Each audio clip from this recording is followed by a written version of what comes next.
Shalom, Israel. I hope everyone is having a good day. I hope everyone had a great weekend. I hope everyone has a great week. First of all praises to the Most High, the only God, the only Lord, the only Savior, the only one that matters, the only one who gets all our glory and all our praise. Uh, I want to share a story of this Israelite brother who really epitomizes how we're supposed to live and how we're supposed to feel about one another and what we're supposed to do for each other as a family of Israel. It ain't about us individually, because we're a family. The Most High loves us together as a family. He judges us and punishes us together as a family. So for what one of us does, what one of us do, it affects the entire family of the children of Israel. But y'all can read along with me, or write this down and go read it later. We're gonna go First Esdras in the Apocrypha. First Esdras, chapter 3, verse 1. Now, when Darius reigned, he made a great feast unto all his subjects, and unto all his household, and unto all the princes of Media and Persia. Now, King Darius was the king of Persia. And to all the governors and captains and lieutenants that were under him, from India unto Ethiopia, of 127 provinces. And when they had eaten and drunken and being satisfied were gone home, then Darius the king went into his bedchamber and slept, and soon after awake. So what happened? King Darius of Persia had a big feast. He had a big party, and everybody that was under him, the Most High made him rulers of 120 and 127 provinces. The Most High did that, even though it was a heathen. The Most High did that. So King Darius had this huge party, and they had Israelite servants because we were in captivity for being hard-headed, for getting into idolatry, just like we are now. But anyway, he had a party. First Esdras 3 and 4 to continue. Going back to 3 now, when everybody had eaten and drunken and being satisfied, went home, then Darius went to bed, and he slept.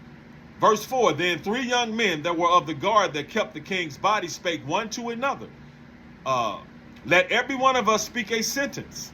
He that shall overcome, and whose sentence shall seem wiser than the others, unto him shall the king Darius give great gifts and great things in token of victory, as to be clothed in purple, to drink in gold, and to sleep upon gold, and a chariot with bridles of gold, and an head tire of fine linen, and a chain about his neck.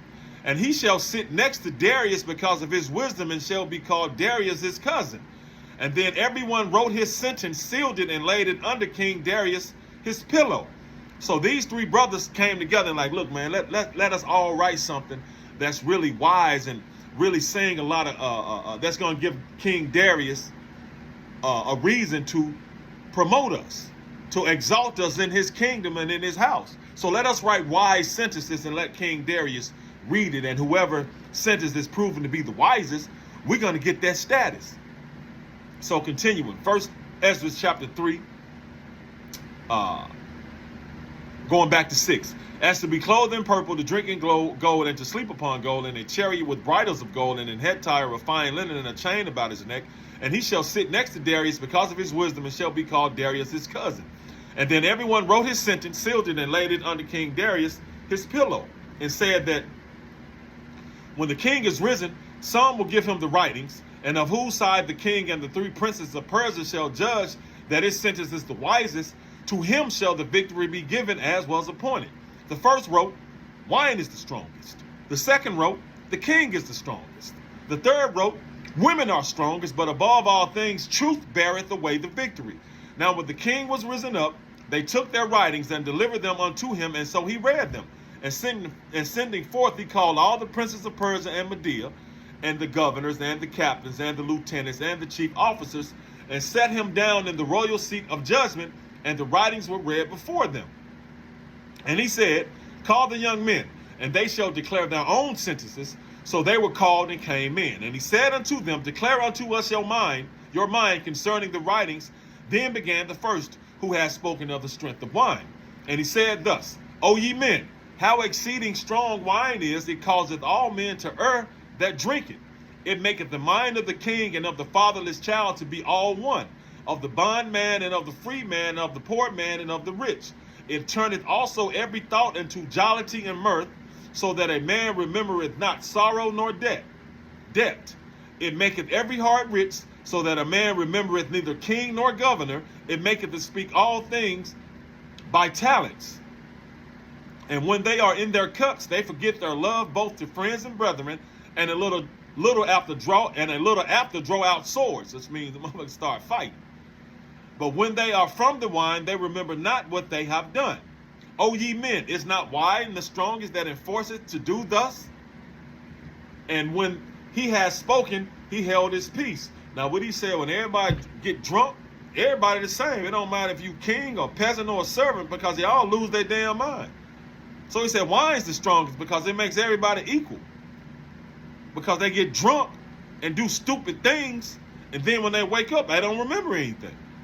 Then the second, first Esdras moving on to chapter 4, verse 1.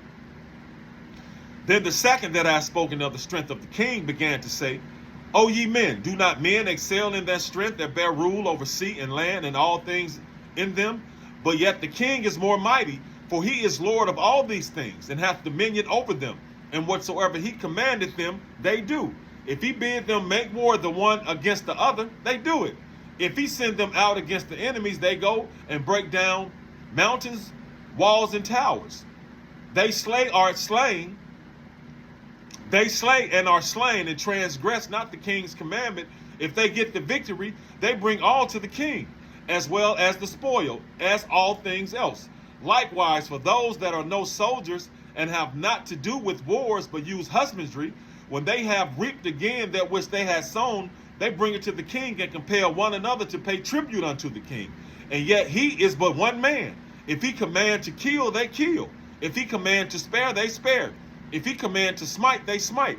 If he command to make desolate, they make desolate. If he command to build, they build. If he command to cut down, they cut down. If he command to plant, they plant. So all his people and his armies obey him.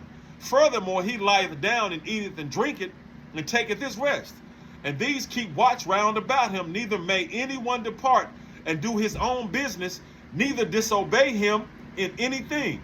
O ye men, how should not the king be the mightiest, when in such sort he is obeyed, and he held his tongue?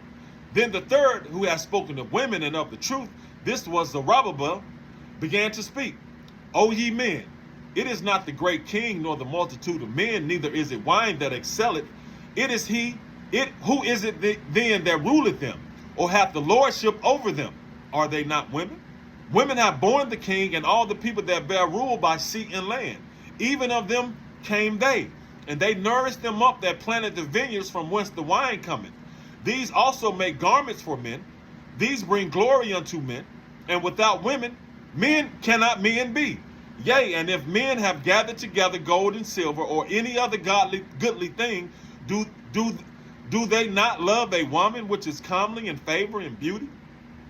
And letting all those things go, do they not gape, and even with open mouth fix their eyes fast on her? And have not all men more desire unto her than unto silver or gold, or any goodly thing whatsoever?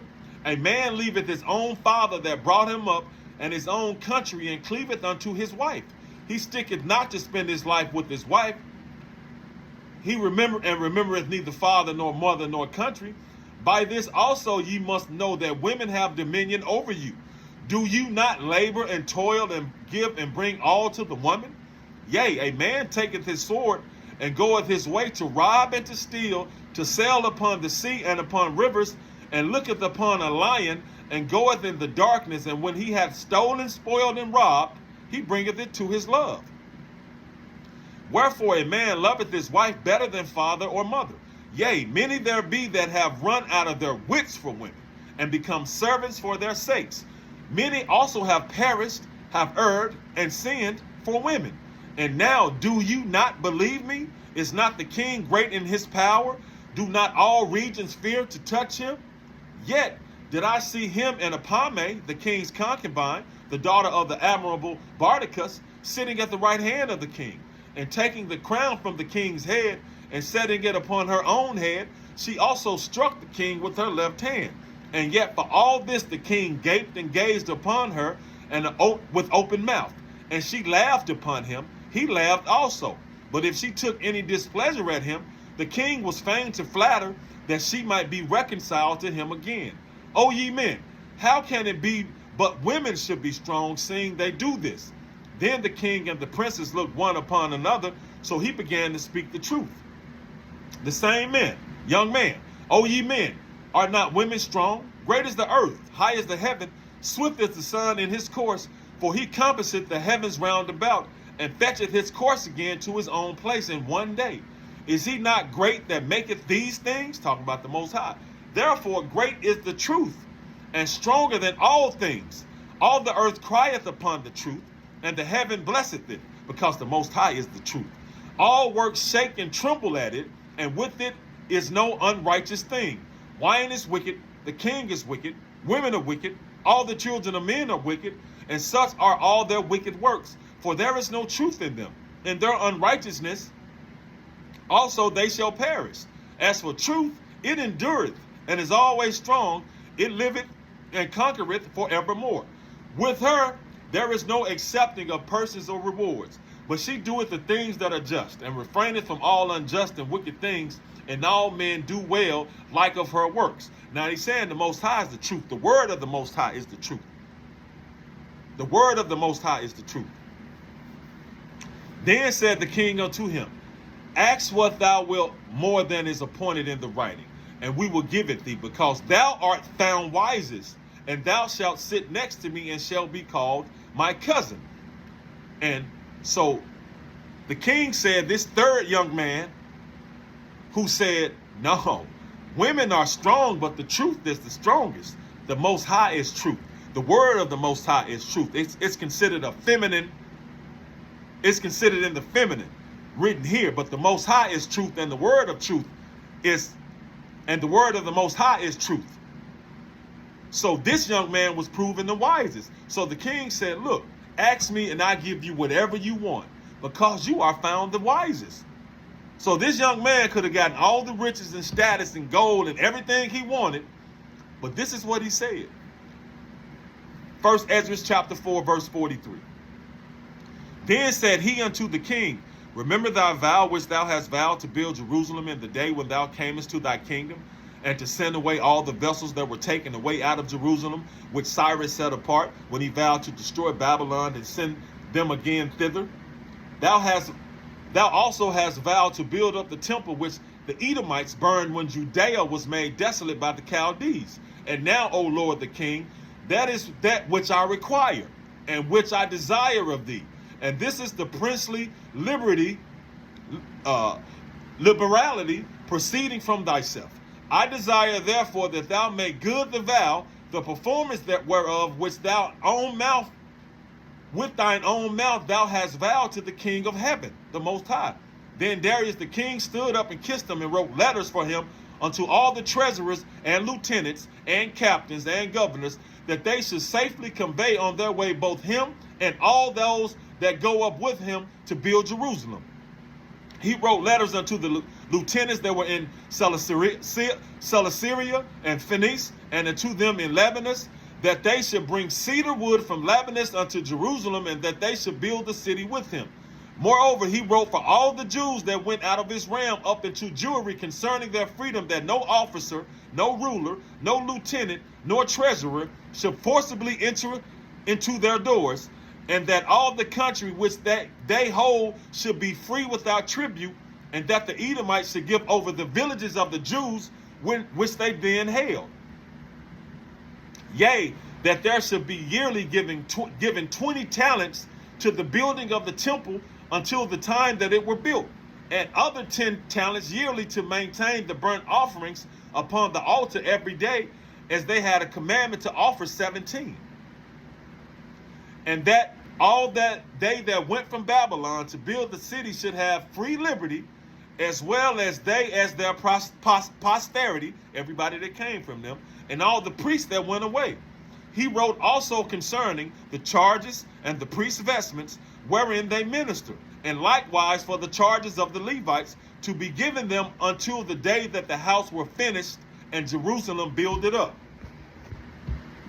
And he commanded to give to all that kept the city pensions and wages.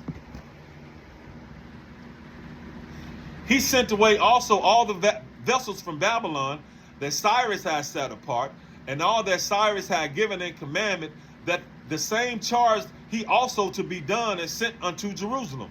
Now when this young man was gone forth, he lifted up his face to heaven toward Jerusalem, and praised the King of heaven, and said, From thee cometh victory, from thee cometh wisdom, and thine is the glory, and I am thy servant. Blessed art thou, who hast given me wisdom, for to thee I give thanks, O Lord of our fathers. And so he took the letters and went out and came unto Babylon, and told it all his brethren, because this was a Hebrew Israelite that was in captivity. He was forced to be a servant of King Darius of Persia. And they praised the God of their fathers, because he had given them freedom and liberty to go up and to build Jerusalem and the temple which is called by his name. And they feasted with instruments of music and gladness 7 days. Now this Israelite brother that was in captivity, he was found to be the wisest of all those other brothers that spoke. So King Darius asked him, you are the wisest, so ask me and I'll give you anything. I give you anything. So that brother could have only thought about himself, like a lot of these Israelites out here do. They only think about themselves and they don't worry about the rest of us. He could have easily thought about himself and got rich and got wealth and got status and got all the comforts of King Darius or Darius, or however you want to say his name, and not worried about his brothers. But he was like, no, it's bigger than me. It's about my brothers and sisters. So his request was, remember what you said. Remember what King Cyrus started now, and then it will stop. So remember, King Darius, free my people. Allow us to go back to Jerusalem and build up the temple and live amongst one another and start worshiping the Most High, the Creator, our God, the King of all things, the Creator of all things. And he was allowed to do that. That's what you call being unselfish. That's what you call thinking about the entire family of Israel and not selling out for riches and wealth instead of thinking about yourself. Because guess what? When he went back to Jerusalem, he was given all those things. But he thought about the entire family of Israel, not just himself. We're supposed to think about the Most High and what he wants and obeying him, and think about our brothers and sisters. And you see, this brother didn't exalt himself. He didn't say, great as I. He said, thank you, Most High, for giving me the wisdom to speak to this king for that, because that came from the Most High. The Most High put those words in his mouth. The Most High made him strong like that. The Most High made him speak those words and made him speak the way he spoke. The Most High freed them and allowed the king, told the king to let our ancestors go back and build Jerusalem. And not only that, gave them all this wealth, and not only that, gave them pensions and was going to pay them tribute every year of gold and silver and whatever else they needed. Vestments for the Levites, what they needed, what my family needed, what my tribe needed in order to perform their duties. So that brother didn't exalt himself. He gave credit and praise to the Lord of Lords, the King of heaven, the Most High. And that because that brother thought about the entire family of Israel, not just themselves. So that's how we supposed to live and think about all of us, not just ourselves. Okay, well, I'm in captivity. Let me do what I can to exalt, to improve my circumstances and my situation, and don't worry about the rest of us. Because the Most High tells us to love our brother and our sister, our neighbor, and think about us as a whole, not just yourselves. So I love that story. So that's how I try to live like that brother. It ain't about me, it's about all of us. It's about all of us coming out of captivity. It's about all of us obeying and worshiping the Most High, the only God, the only Lord, turning to him. So all of us can be restored and delivered and get those riches that's rightfully ours again. Shalom.